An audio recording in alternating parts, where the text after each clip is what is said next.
Ադրբեջանի նախագահը նախաձախնդիր կերպով պատրաստում է 1988-91 թվականի Հայաստանի Հանրապետությունից դուրս եկած թվով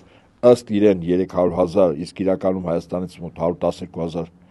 ադրբեջանցի է դուրս եկել եւ դրան գումարած նրանց ժառանգները դա մոտ 1 միլիոն է, ընդ որում 1 միլիոն թիվը վերացական թիվ չէ, որովհետեւ 1 միլիոնի մասին անցյալ տարի սեպտեմբեր ամսին ՄԱԿ-ի ասամբլեայի 60-րդ նստաշրջանի ժամանակ բացաձայնել է Ալիևը 1 միլիոն մարդ։ Հիմա պատկերացնենք տեսականորեն Հայաստան հող է նախապատրաստում 1 միլիոնի վերադարձ, այդ 1 միլիոն նշանակում է տանիք, աշխատատեղ, անվտանգություն եւ տարածք, որտեղ այդ մարդիկ դե ապրեն։ Իսկ սա նշանակում է, որ եթե այնուամենայնիվ այդ process-ը գործնական հողի վրա դրվեց, որ Հայաստանի Հանրապետությունից մեծ արտագաղթ է լինելու։ Ես առավել քան համոզված ասեմ, որ Հայաստանի Հանրապետությունում մեր